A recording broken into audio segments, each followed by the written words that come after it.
സഹാബാക്കൾ നമുക്ക് വേണ്ടി ചോദിച്ചതാണ്. സഹാബാക്കൾ പറഞ്ഞു, ലൈസ കുല്ലുനാ യജിദു മാ യുഫത്തിറു സായിബ. നോമ്പുകാരനെ നോമ്പ് തുറപ്പിക്കാനുള്ള വക ഞങ്ങൾ എല്ലാവരും കൈകളിൽ ഇല്ലല്ലോ എന്ന് പറഞ്ഞു.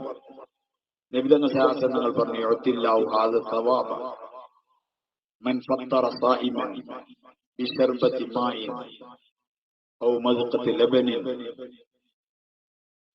നിങ്ങൾ ഒരു ഗ്ലാസ് വെള്ളം കൊണ്ടോ, ഒരു മുറുക്ക് വെള്ളം കൊണ്ടോ, ഒരു മുറുക്ക് പാല് കൊണ്ടോ, ഒരു ഈത്തപ്പഴത്തിന്റെ കീറ് കൊണ്ടോ നിങ്ങളൊരു നോമ്പുകാരനെ നോമ്പ് തുറപ്പിച്ചാലും അള്ളാഹു നിങ്ങൾക്ക് ഈ പ്രതിഫലം തരും എന്ന് പറഞ്ഞു. എന്ത് പ്രതിഫലം?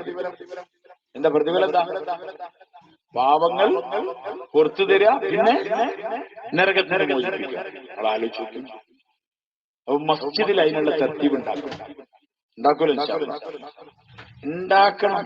പക്ഷെ ഉണ്ടാക്കുന്ന ആള്, പള്ളിന്റെ ഉത്തരവാദിത്തപ്പെട്ട ആളുകൾ ഈ കാര്യത്തിൽ ശ്രദ്ധിക്കണം. എന്താണ് പറഞ്ഞാൽ, മസ്ജിദിൽ വരുന്ന ആൾക്കാർ, നമ്മളെപ്പോലത്തെ അങ്ങനത്തെ പള്ളികളിൽ വരുന്ന ആൾക്കാർ ഒരു വിശ്വാസത്തോടു കൂടിയാണ് വരുന്നത്. എന്താണ്? ഇവിടെ ഉള്ളത് ഹലാലായി. നോമ്പിൽ ഏറ്റവും നോമ്പല്ലാത്തപ്പോൾ ശ്രദ്ധിക്കണം. നോമ്പിന്റെ പ്രതിഫലം നഷ്ടപ്പെട്ടു പോണ ഒരു ഹറാമായ ആഹാരം കൊണ്ട് നോമ്പ് തുറന്നവൻ എന്ന് പറഞ്ഞ ഹദീസിലുണ്ട്. അങ്ങനെ നോമ്പ് മോന് ഒരു പ്രതിഫലം ഉണ്ടാവില്ല.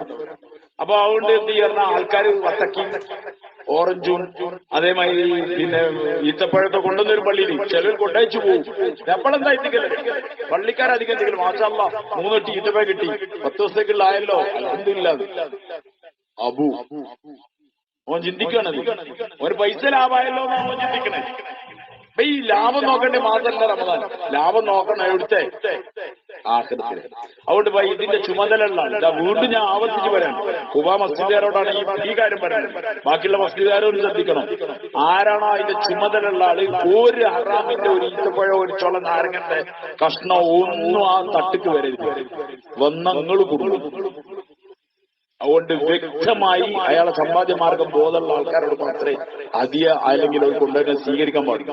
ചില ആൾക്കാരുടെ തട്ടൊക്കെ നിരത്തിയതിനു ശേഷം ഒരു ഇതിൽ ഈത്തപ്പഴം കൊണ്ടുവന്നിട്ട് ഇങ്ങനെ കൊണ്ടുവന്നിട്ട് എന്ത് ചെയ്യാ, ഓനൊക്കെ അപ്പം പിടിക്കണം. അതിനവിടെ ആള് നിൽക്കണം. ഈ ആരാണ്, എന്റെ പൈസ എന്താണ്, അവനോട് ചോദിക്കണം. അതിനൊന്നും ഒരു മടി വിചാരിക്കണ്ട. ഇത് നമുക്കുള്ളതല്ല, ഇത് അള്ളാഹുവിന്റെ പേരിൽ വരുന്ന വിശ്വാസത്തോടു കൂടി വരുന്ന ആളുകൾക്കാണ്. ഇന്ന് അധിക പള്ളികളിൽ നോമ്പുറപ്പിക്കാൻ ആരൊക്കെ കണ്ടിട്ട് വട്ടിക്കാരനെയും പലിശക്കാരനെയും അറബിനെ പറ്റിച്ചോനെ ഓനൊക്കെയാണ് കൂടുതൽ കൊടുക്കുക. കാരണം ഓന്റെ ഉള്ളിന്റെ ഉള്ളിൽ കുത്തുണ്ട്. എന്ത് അറബി നാളെ ഖിയാമത്ത് വരുമ്പോ ഇതൊക്കെ വെച്ചിട്ട് ഒപ്പിച്ചു പോകാനുള്ളതാണ്. അതുകൊണ്ട് ഓരോ ഏറ്റവും കൂടുതൽ കൊടുക്കും.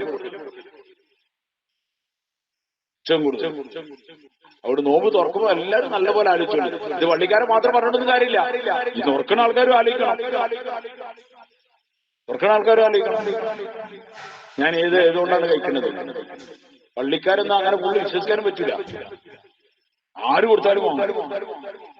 മലപ്പുറം ജില്ലന്റെ നെഞ്ഞത്ത് ഒരു പള്ളിന്റെ ടൈൽസ്, ഹൗസിന് ടൈൽസ് ഒട്ടിക്കാൻ അവിടെ പോയി ചോദിച്ചതാണ്. ഒരു അമുസ്ലിം സഹോദരന് ഓന്റെ സമ്പാദ്യമാർഗം കറക്റ്റുമല്ല. നെഞ്ഞത്ത്. ഞാൻ ഒരു സ്ഥലം എന്നപ്പോ എന്നോട് എന്റെ ഒരു കൂട്ടുകാരൻ പറഞ്ഞു, ആ ഉദ്ദേശിക്കുന്നുണ്ടാവും. ഞാൻ നമ്മളെ പള്ളിയൊന്നുമല്ല, ഒരു പള്ളി കയറിയതാണ്. വലിയ ചുവത്തിലാണ്, കബർസ്ഥാനുള്ള പള്ളിയാണ്. മലപ്പുറം ജില്ലന്റെ നെഞ്ഞത്ത്. മലപ്പുറത്തല്ല, മലപ്പുറം ജില്ലന്റെ നെഞ്ഞത്ത്. അപ്പൊ ആ പള്ളിക്ക് ഇഷ്ടംപോലെ വരുമാനമാണ്. അപ്പൊ കമ്മിറ്റിക്കാരും സമരൊക്കെ ചിന്തിക്കണേ എങ്ങനെയെങ്കിലും കിട്ടട്ടെ, എന്തായാലും കുഴപ്പമില്ല, അവനാന്റെ കാര്യം അറിയില്ല. അതുകൊണ്ട് നോമ്പ് തുറക്കണോന്ന് നല്ല ആലോചിച്ചു. കിട്ടിയോടത്തൊന്നും പോയി അടിക്കാൻ നിൽക്കട്ടെ. ഒരു ഈത്തപ്പഴം ഒരു കുപ്പി വെള്ളം വെച്ചാൽ മതി. ഒരു ഈത്തപ്പഴം ഒരു കുപ്പി വെള്ളം. പള്ളിയില്ലേ നല്ല ആക്രോട്ട് തിന്നാനൊന്നും പോണ്ട. നെഫ്സിനെ കുറച്ച് കൺട്രോൾ ചെയ്തേക്ക്. കാരണം നോമ്പ് അള്ളാന്റെ അടുക്കൽ എത്തണ്ടേ. ഹറാമോണ്ട് തിന്നാൻ ആ നോമ്പൊന്നും അങ്ങോട്ട് എത്തൂല. അതുകൊണ്ട് നോമ്പ് തുറക്കലൊക്കെ നല്ലപോലെ ആലോചിച്ചോളി. മറ്റേ നോമ്പോറ, ഈ നോമ്പോറ, സമൂഹ നോമ്പോറ എന്നൊക്കെ പറയും. തിന്നാൻ കിട്ടാത്തവന്റെ മരുമനെ പോയി ഏകട്ടി തിന്നാണ്. രാവിലെ അതിൽ പട്ടിണി നടന്നൊരു വൈകുന്നേരം കണ്ട ഏതൊക്കെ ചങ്ങായിന്റെ ആരാമൊക്കെ കലർന്ന് അത് അടിച്ചിട്ടാ തിന്നണത്. നോമ്പോറ, സമൂഹ നോമ്പോറ.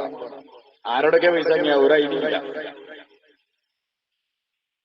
തിന്നാൻ വേണ്ടി ഒന്നൊന്നല്ല നമ്മളെ പട്ടിണി കടത്തുന്നതിന് എന്തിനാണ് പറഞ്ഞാൽ ഹലാലും ഹറാമൊക്കെ വരുമ്പോ ബോധം ഉണ്ടാവാൻ വേണ്ടിയിട്ടാണ്. ഒറ്റ മുഴുവൻ തിന്നരുത്, ബോധത്തോടു കൂടി തിന്നാൻ പാടുള്ളൂ. ഖുർആന്റെ വ്യക്തമായ കൽപ്പനയാണ്. യാ അയ്യുഹർ റുസുൽ കുലൂ മിനത് ത്വയ്യിബാതി വഅമലു സാലിഹാ. ഏ പ്രവാചകന്മാരെ, നിങ്ങൾ നല്ലത് മാത്രമേ തിന്നാവൂ. കുലൂ മിനത് ത്വയ്യിബാതി വഅമലു സാലിഹാ. സാലിഹായ അമൽ ചെയ്യണം. നല്ലത് തിന്നാലേ എന്ത് ചെയ്യാൻ കഴിയുള്ളൂ? സാലിഹ അമൽ ചെയ്യണം. അതുകൊണ്ട് പള്ളിക്കാർ നല്ല ശ്രദ്ധിക്കണം. അതുകൊണ്ട് മുഖ്ലിസീങ്ങളായ നല്ല സമ്പാദിക്കുന്നത് നമ്മൾ നോമ്പ് തുറപ്പിക്കുന്ന ആൾക്കാരെ. നോമ്പ് തുറപ്പിക്കാറുള്ള പഴയ കാലത്ത് പട്ടിണി കിടക്കുന്ന കാലത്ത് ഒരു നോമ്പറുണ്ടായി നമ്മുടെ നാട്ടിൽ. അയൽവക്കാർ ബാക്കിയുള്ളവർക്ക് വിളിച്ചവർക്ക് ഇറച്ചി പത്തിരൊക്കെ കൊടുത്താൽ അതിനൊക്കെ എന്താവും? വായ്പുണ്ടി ചക്കിയൊക്കെ തിന്നണോടത്ത് പകരം ഒരു 10 ചായ കിട്ടാറിന് അന്ന് എന്തായിരുന്നു? ഇതൊന്നും ചെറുപ്പക്കാർക്ക് തിരില്ല. വയസ്സായ ആൾക്കാരായാലും അനുഭവിച്ച ആൾക്കാർ പറഞ്ഞു. ഇപ്പോ കുറച്ചുകൂടി കാലം കഴിഞ്ഞാൽ അതൊന്നും പറഞ്ഞാൽ മനസ്സിലാവില്ല. അന്നൊരു നോമ്പർക്ക് പോകാറുണ്ടല്ലോ. എന്ത് ചെയ്യുന്നു? ആവശ്യം. ഇന്ന് ആർക്കും നോമ്പറെ വിളിച്ചല്ലേ പോയി കുടുങ്ങല്ലേ എന്ന് വിചാരിച്ചിട്ട് പോവാണ്. അതുകൊണ്ട് അയച്ചാ നോമ്പറൊന്നും ഒന്നും ആവശ്യപ്പോ വല്ലാതെ ഇല്ല. ഞാൻ അഥവാ ഏതെങ്കിലും പാവപ്പെട്ട വീട്ടുകാരനെ ഓൾക്ക് നോമ്പറക്കുള്ളത് ഓല തന്നെ ഉണ്ടാക്കി തിന്നോളൂ. ഓല പെരയിൽ എന്ത് ചെയ്താൽ മതി? ഉണ്ടാക്കി നമ്മൾ ഒരു സാധനം വാങ്ങി കൊടുക്കുക, അല്ലെങ്കിൽ ഉണ്ടാക്കിയിട്ട് ഇന്നത്തെ നോമ്പറക്കാനുള്ളത് ഞങ്ങളെ പെരെ കൊണ്ടുവന്നിട്ടുണ്ടായിരുന്നു. വൈകുന്നേരം കൊണ്ടേ കൊടുത്താൽ നമ്മളും സമാധാനമായി, ഓലും സമാധാനമായി. മറ്റ് പിന്നെ ഉച്ച മുതൽ തുടങ്ങും പത്തിരിപ്പൊടി വാട്ടലും കുഴക്കലും. അസറസ്കാരും പോവും, മരുസ്കാരും പോവും, പിന്നെ ഇശാംസ്കാരും വെള്ളത്തിലാവും. തറാവി ഒന്നും ഉണ്ടാവില്ല. ഈ പാവം പെണ്ണുങ്ങൾ നോമ്പിട്ടുള്ള ഈ പണിയെടുക്കണേ. അവിടുത്തെ ആ കാര്യം അവിടെ നല്ല മനുഷ്യന്മാരുടെ തറാവിസ്കാരൊക്കെ പോലെ നോമ്പറക്കാൻ പോകണം.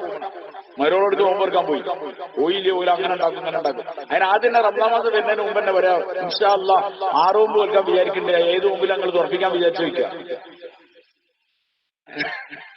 മനസ്സിലായില്ലേ? അതിന് പിന്നെ തറാവിസ്കാരൊന്നും ഇല്ലല്ലോ. മട്ടത്തിന് തിന്നൊക്കെ ചെയ്തിട്ട് നിസ്കരിച്ച് അങ്ങനെ പോന്നാൽ മതി. ഇപ്പൊ തന്നെ പറഞ്ഞിട്ട് എല്ലാവരും വിളിച്ചാൽ നേരത്ത് പറഞ്ഞിട്ട് കാര്യമില്ല. എനിക്കറിഞ്ഞ കുറെ ആൾക്കാരുണ്ട് റമദാൻ മാസത്തിലായ ഒരു ഏർപ്പാടില്ല. അവനാന്റെ പെരെ തുറക്കുക, അല്ലെങ്കിൽ അവനാന്റെ പള്ളി തുറക്കുക, അവനാന്റെ വിഭാഗത്ത് ചെയ്യുക. ഈ മാഞ്ഞാലത്തിനൊന്നും ഞാനില്ല. അങ്ങനല്ലോ. ആദ്യമായിട്ട് പെണ്ണെറ്റിയാണ്. അവൻ പെണ്ണിന്റെ മോന്റെ മരോളം പെരക്കാർക്ക് ഒരു ഇതുണ്ടാവും, ഒരു അമാശാക്കനൊക്കെ നോമ്പെടുക്കാൻ വിളിച്ചില്ല. ഒരു മോശമല്ലേ? ഒരു മോശവും ഇല്ല. ഉണ്ടോ ഒരു മോശമില്ല. അതുകൊണ്ട് നോമ്പറക്കൊക്കെ കയ്യിൽ നിന്ന് പോലെ ഒഴിവാക്കലാണ് നല്ലത്, അല്ലേ? അവനാന്റെ വിഭാഗത്തും കാര്യങ്ങളൊക്കെ റാറ്റായി കിട്ടായി. മറ്റൊരു കാര്യം എന്താണ്?